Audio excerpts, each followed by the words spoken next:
Make sure to record direct. So guys, wanted to make sure that you are recording. All right, guys. So what we can't pretend as if hatisikuona support yenyu.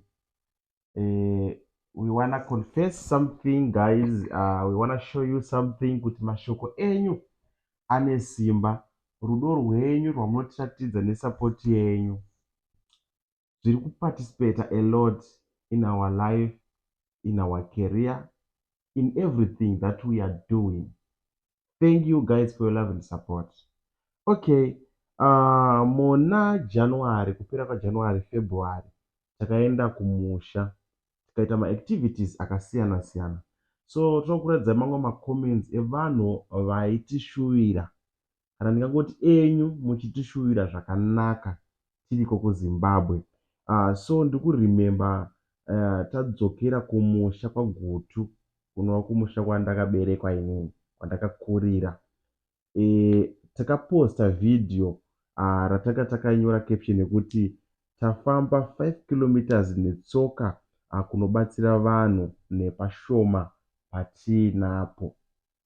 Takafamba 5 kilometers nakiki tichienda kuGrowth Point, kwatakaenda kwatakanoti vanhu vanotamba magames, tichivahwinisa bhutsu, tichitenga vanhu votengera vanhu sadza vachidya vaita magames, vaipa vanhu bhutsu nemari. Saka pakaita macomments akasiyana siyana atakaona panguva iyoyo. Tikatanga kutotaura nakiki tichiti, do you know kuti zviri kutaurwa nevanhu mucomment section, Mwari vanogona kutotiblessa naizvozvo zvatiri kukumbirwa nevanhu zvavari kutinamatira kuti tinge tichiwana, tinokwanisa kunge tichitozozviwana sekutamba sekuseka. Baby, uri kuda kuti chii tisati taverengera vanhu macomments eminamato yavaitinamatira mucomment section? I just want to say thank you so much, guys, for your love and support, and it means a lot to us. And zvimwe zvacho, guys, maprayers enyu zvaunongochitotiwisha so uchiona video edu utoti, hey guys, I wish them good, I wish them well. Mwari anenge achitonzwawo ipapo, itori prayer iyoyo yaunenge uchitoita. So let's proceed. So thank you guys. It's 3 months ago tiri kuZimbabwe, taenda kuGrowth Point kunonzi kwaBasera. Maybe panotinoona kuti kuwacha video vanoziva kwaBasera. Tabva kwaZimbizi kuenda kwaBasera. So takaposta and taposta video iroro, vanhu vakakomenda zvakasiyana siyana, asi minamato yevanhu yaiva nekurudziro ende yaidena nyasha dzaMwari. Kana vanhu vachiri kushuvira zvakanaka, Mwari vanozarura. Saka toda kuverenga macomments ari pano. Kana paine zita remunhu tongoriverengawo zita iroro tichitaura zvaakataura. Kana uchinzwa ipapo tichitoverenga comment yako. Mwari vakuitire zvakanaka, murambe muchishuvirawo vamwe zvakanaka sekushuvira kwamaingotiita, nekuti zvamainyora mucomment section momo ndo zviri kuitika mulife medu nhasi. So kufamba kwatakaita, takafamba netsoka nemhaka yei, nekuti hakuna transport kubva kumba kwedu kuenda kwaBasera ikoko. Ukatongoonawo maybe munhu anenge amutoziva anenge aine mota yake yokuti mokwanisa kungokumbirawo mopinda kana kutaura nengoro. So ipapo papasina and kwaipisa. Saka takafamba 5 kilometers kuenda ikoko. So pakabva paita comment anonzi yetariro moyo. Ndichaita futi chiisa pascreen kuti munyatsoona. Tariro moyo 3 months ago pavidhio rakati, mota iri muroad tight namakoti, rudo rwamuinarwo rwakanyanya. Ndobva aisa chilavhu chirudo. Tariro kwauri ikoko, thank you so much. Zveshuwa mota inga iri muroad sekutaura kwako, wakaiona isu tisina kana tarisiro yekuti tichange tiine mota. Ndobva mumwe auya zvekare ndobva ati, don't worry, next time munenge muine mota. Hanzi munenge maane mota. Humble beginnings plus true love nekubatana is the way to go. You make my day. Thank you guys. Who is this one? Hanzi Chido Choruma. Chido Choruma. Thank you Chido. Wakaonawo futi motikari tisina kana clue yekuti tichazowane mota muupenyu hwedu kana kuti tichafamba sei. Then pane mumwe anonzi Clemens Java hanzi komogo mungofamba netsoka munawo mota here. I think uyu anga asati akuziva kuti hatina mota. Hanzi mungofamba netsoka munawo mota. Nonga anga asati akuziva kuti hatisina mota panguva yacho. Zvikanzi naRegina sarudzai kukudza maoko. Regina sarudzai kudza maoko. Hanzi rangarirwai nedenga guys. Ndobva aisa zvirudo zvitatu. Thank you so much. Thank you so much. Mumwe ndobva anyora futi uyu akanzi user hapana zita. Hanzi mukugonesa makoti nabhodhi. Mwari vakuropafadzei mugove nemota yekufambisa. 3 months ago when we were in Zimbabwe patakafamba 5 kilometers tichienda kwataienda kuti tingonosanganawo nevanhu vachitamba magames tichivahwinisawo and stuff.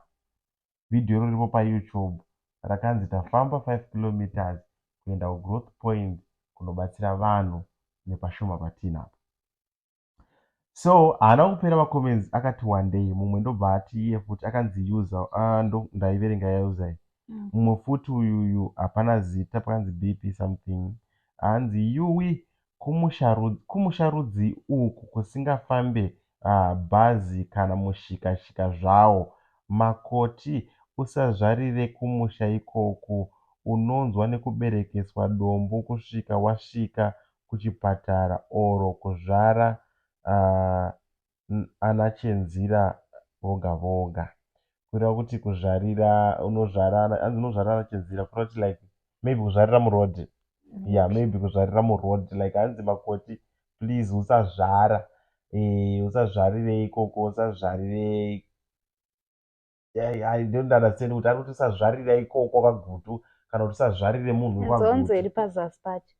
Hanzi mabhazi acho anoenda usiku chaiwo zvimota zviriko asi handizivi hangu mafambiro azvo but vane nhamo vanhu vekwagutu. Hanzi vane ariplya pamusoro ati usazvarire ikoko. Hanzi vane nhamo vanhu vekwagutu right. Zveshuwa mota dzinonetsa especially kubva kumba kwedu kuenda munonzi mabhasera. Then from mabhasera hamo kuenda kwagutu vanoiti growth point mupandawana. Dzinowanikwa mota netime makuseniseni nemane itsamba ndabva kuverenga ndeyarumbidzai chinoriwa. Rumbidzai chinoriwa ndiye ati mabhazi acho anoenda usiku chaiwo. Zvimota zviriko asi hazvizi handizivi hangu mafambiro azvo but vane nhamo vanhu vekwagutu. Then pana Shalom Chiota. Hanzi iye zvinoba munini chitengai mota yenyu manje. Wow, thank you so much. Pataiona macomments aya chaitongoti oh wow like but zvanga zvisimo. Then pana Barbara Takundwa. Hanzi rwendo rwamabva muchadzokera nei makoti achafamba shemu kikiki. Vanhu vaiona pavhidhiyo ipapo hanzi makoti achafamba shemu kiki. Sorry guys, I'm not good at reading. Inini hana kunyora fofo hana kusvika vatombodzidza zvodaro saka mondiregererawo you know. Mondiregererawo but yeah. Vanhu vaiona pavhidhiyo ipapo distance ratafamba yanga iri very long. Vanhu vaitonzwira kikitsitsi kuti uchadzoka nei and takatonzwa makumbo. Ndatorera screenshot ndatora this comment because ndada kuti tikuzive kuti takanzwa makumbo. Remember baby, takazonzwa makumbo and those days ndo madays atakazoda kuzogadzira kuti tichizouya tichidzoka kuSouth Africa. Madays atakada kuwacha and stuff you know guys. Then imwe comment inonzi uri kugona taiti mese namakoti manje munenge mave nemota. Guys, yaingova mota Mwari vakuitire zvamunoshuvira whatever.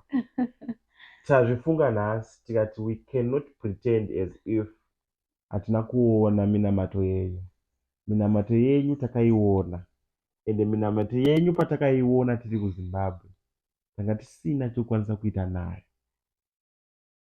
Taifanira kunge takatokubatsirai kuisisa kuna Mwari but zvinoratidza kuti Mwari vakatoinzwa straight from you tisina kana tarisiro kuti zvichaitika. Thank you for your love and support. Tinokutendai nerudo rwamunotiratidza guys. dai musiri imimi, dai tisiri patiri, dai tisina mufaro. Regai ndikuudzei ndichiti dai tisina kupfeka zvatakapfeka. Whatever zvamuri kuona patiri nhasi is because of content. Whatever you are seeing is just that isu takangozvarwa takangodaro tisina kupfeka sezvamakangoitawo. Zvese zvatinazvo izvezvi chese chauri kuona right now is because of content. Thank you so much guys. Even the camera yatiri kushandisa izvezvi is because of content. Kuguta kwataita kudya is because of content. But haingosiri content yega, ine backup yesupport yamunotiratidza, ine backup yeminamato yamunoisa mumacomment section paya pamunoti Mwari vakuchengetei. Zveshuwa Mwari vanobva vatochengeta. Thank you. Tichiita zvekare chikumbiro chekuti love nesupport yamunotipa ipeiwo kune mamwe macontent creators so that tese tive vanhu vanofara muindastry yedu yekucreata content, tese tive tinobudirira, tese tive tinowana chekudya. Tinokutendai, zvirambe zvakadaro. Imimiwo nemhuri dzenyu ikoko mukomborerwe naMwari. Kumabasa kwenyu kwamunoshanda, promotwai, zvifambe, tiende mberi tose. Baby, what do you want to say to the people vakatitarisa right now, to the people vanotisapota? Aina undokutsigira zvataura nadhedhi, dzokorodzai zvataura nadhedhi guys. So guys, thank you for love and support. Isusu na Kiki will keep entertaining you, we'll keep on chirungu chodinetsa namba kutaurira mungondo understandawo kuti yeah, chikoro, but anyways ticharamba tichikupai zvinyowani, and isusu munotiziva kuti hatina one type of content, tine mavarieties.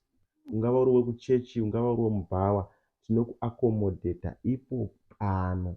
Saka thank you guys nelove nesupport yenyu. Ngazviende mberi.